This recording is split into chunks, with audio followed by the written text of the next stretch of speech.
Would it be appropriate to say that there's over 40 personalities on the couch right now? Yeah, I mean, identities, alters, yeah. Yes, there's technically 30 people in this body all the time, but they're not always conscious. Do you love all of Max's alters equally? I would say, I mean, I love all of Max's alters. There's some that I haven't gotten to know as well, but I do care for every one of them in different ways, obviously. I'm not in a relationship with all of them, but I do care for each of them, and I'd like to get to know all of them.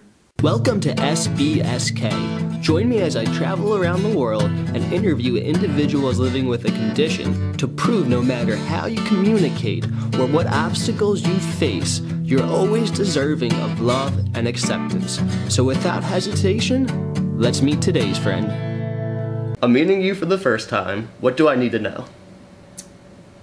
That... I'm sorry, you gotta ask specifics. Is there anything that you can tell me that'll help me better connect with you? Sorry, I'm dealing with the moment. What's going through your mind? Martha's really close and I'm getting anxious, so... Who is Martha? Martha's our protector, so she's been close pretty much after we first started filming. What is your name?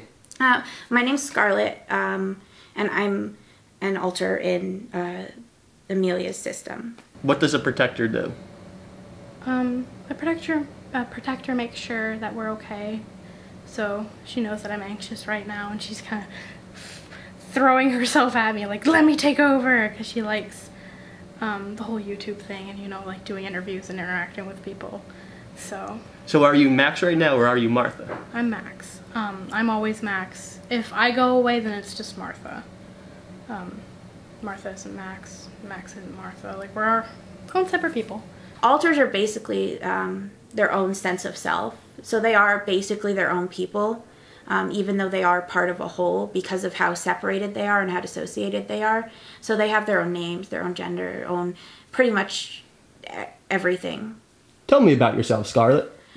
So I'm 20 years old, and I am not out here, but in our inner world, which is this internal space that we have. I have purple hair and golden eyes, and I do a lot of the advocacy work. Like, I do a lot of YouTube videos and speaking for our system. What is a system? It's just, I guess, a blanket term of everyone who's in the body.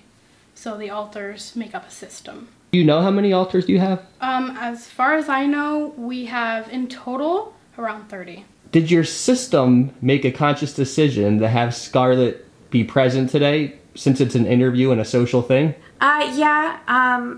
Most of the time I do like interviews and things like that. Hopefully in the future we'll have like Amelia and other people be doing interviews more as well. But today it was just, we've been dealing with like some stressful things going on for the past few days, so I felt like it was better for me to kind of just be the front here, and the system agreed with me on that. The metaphor that I like to use is if you have a piece of pizza and it's in slices, no piece of pizza is like more real than the other piece of pizza. The whole pizza is like a real pizza, it's just different parts. For someone like me who's never lived with D.I.D, it's hard for me to understand everything you say. Is it enough for me to tell you I believe you? Honestly, yes, it is. Because we don't hear that enough, I don't think. I don't need everybody to understand everything about D.I.D. Just being accepted and believed makes a huge difference, I think. What causes D.I.D? D.I.D is caused by the inability to integrate into one personality. There's this disruption in the integration process of identity, and that is caused by trauma. When people are born, they don't actually have like a formed personality yet. They have these different parts of themselves that eventually naturally integrate into a personality. But when a child goes through like repeated trauma, while that process is happening, it can be interrupted in order to store off certain trauma memories or certain things and feelings that need to be held. away so that the child can basically just function and live a normal life as a child. So it's basically a coping mechanism, a survival mechanism more than anything. It's got to be ongoing trauma as well. So usually one event is not going to cause D.I.D. It's usually if like the trauma is going on for like several years. For us specifically, we went through sexual abuse throughout our childhood, throughout several years of our childhood. But we don't give any like details or anything other than that, just to protect ourselves and to just for our own benefit. When you or Max refer to they, them, we, or us, are you referring to your whole system? Yes. Well, when I say we and things like that, that just refers to my system, like everybody, yeah. And then I'll say I, like I want something to eat or I want something to drink.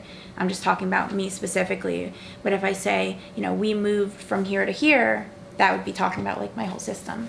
Why is the whole pronoun thing so important? Basically telling an alter that they aren't what they think they are can cause trauma memories to come up.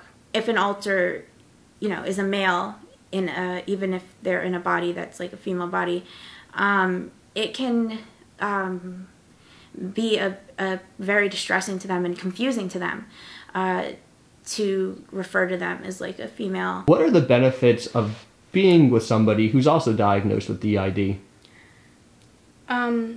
You don't have to explain a lot. You don't have to go through that conversation of terminology again, because they know what a host is, they know what a protector is, they know littles and how they act, and they know, I guess, the struggles that come along with having D.I.D. Do you like each other's alters all equally?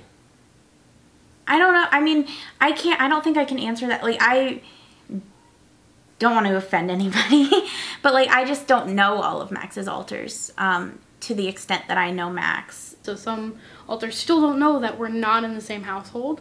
So they'll wake up in like this new environment and not know where we are and not know Scarlet.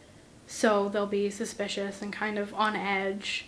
But talking and getting to know each other will bring that down. I think it takes a long time to gain the trust of a whole system, but I'm always open to talk to any of Max's alters. So will you hold hands with every single alter of Scarlet? No. I would hold hands with Scarlet, and I would hold hands with any of the littles, but any of the adults, like, I wouldn't hold hands with them because I don't, I guess, hold any affection towards them. For us, it's more just our relationship, and the other alters are our family and they're friends, and but it's not any type of romantic.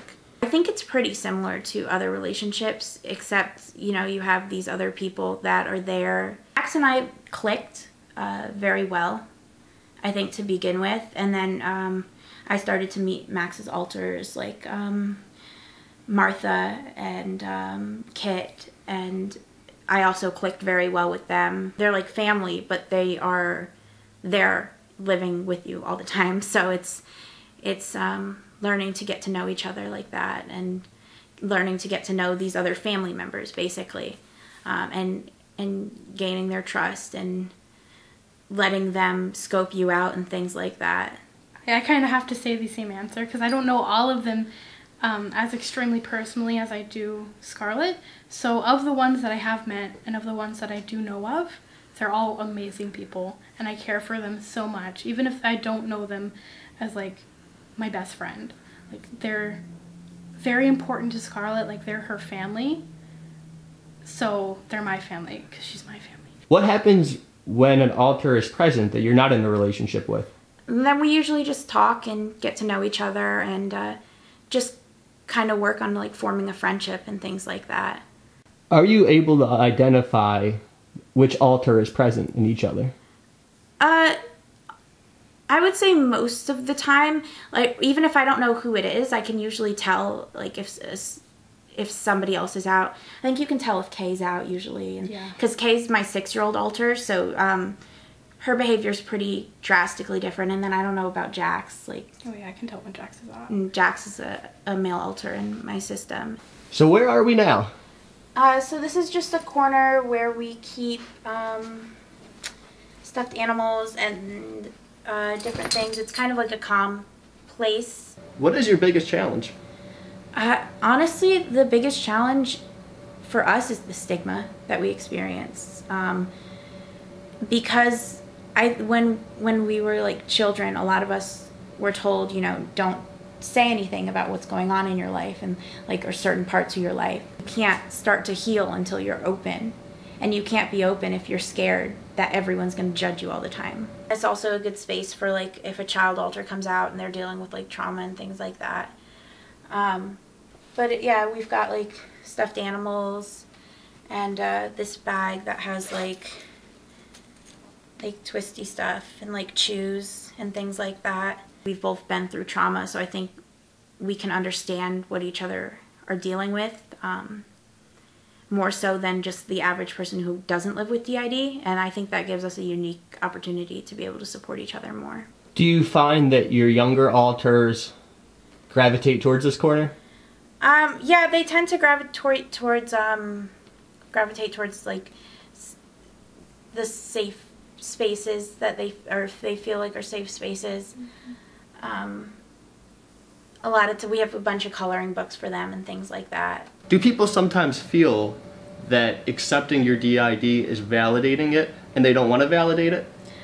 I think a lot of people think, oh, well, if you accept these alters, you know, that's like feeding into the disorder. But that's not actually true at all, because D.I.D. is not, alters aren't hallucinations or like anything like that. They are actually part of somebody. So accepting them is just accepting that person and accepting all of them despite the fact that they're not integrated. A lot of our child alters have a need to hide. So since this has a sheet that will come down, they do really like this corner because, you know, no one else can see you. When you share all of this information with someone, how do you hope they react? I hope they react positively. Like, I can't expect that from everyone. There's going to be confusion. There's going to be a lot of questions that go along with it, because D.I.D. is a very complicated thing. So anyone who wants to understand can come with an open mind and an open heart. What are some of the main differences between each of your versions of D.I.D.? Them being able to co-front, so them being able to have more than one alter in control at once is a big difference, because we don't experience that.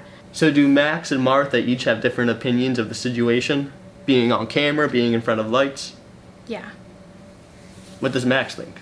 I think that it's fun, but for me it can be a bit intense, so I have to step back sometimes, but Martha's all for it. I experience co-fronting a lot, which is I'm in the body and someone else is in the body and we're both like controlling it, talking, sort of like alternating between each other. That's my experience, at least. What were some things you experienced in your childhood that might have been signs that you were diagnosed with D.I.D.? So according to my mom, we would sometimes talk like a child, like maybe middle school, we would sound like a 6-year-old, 5-year-old, or talk with a Southern accent, because we have 2 alters with Southern accents. And from an inside perspective, just losing time, basically, which is something that we weren't really aware that not everybody experienced. Alters, when they're not out, they go to the internal world. So they're obviously still in the brain, but they're not necessarily in control of the body. When they're in the internal world, our inner world, they usually are doing their own thing if they're not like co-fronting or co-conscious. Like, I have an alter named John, and he has like a hair salon in our inner world where he would like do people's hair and things like that. We have system meetings. So in our internal world, we have a conference room where the adults in our system will meet and talk about like important things that we need to talk about. Can you have more than one alter present at the same time? Some people do. Max can. I personally can't. We can have what's called co-consciousness. So that is a type of having more than one alter present, but it's not like more than one alter is out at the same time. We have a room in our internal world called the viewing room, and so an alter can go in there, and the way we like to describe it is like they're riding shotgun in a car. They can see what's going on outside of the car. They can talk to the person driving, and the person driving can talk to them, but they don't have control of the car. Scarlet and her system have been in therapy for so long and working towards it for, I believe... Yeah, we've been diagnosed for 5 years now. So 5 years of work, and I'm only like a year in to therapy, so communication is a big difference. So here I am sitting beside you, and you said you have at least 13 alters? Mm-hmm. Do I have anything to fear? No, you don't have anything to fear.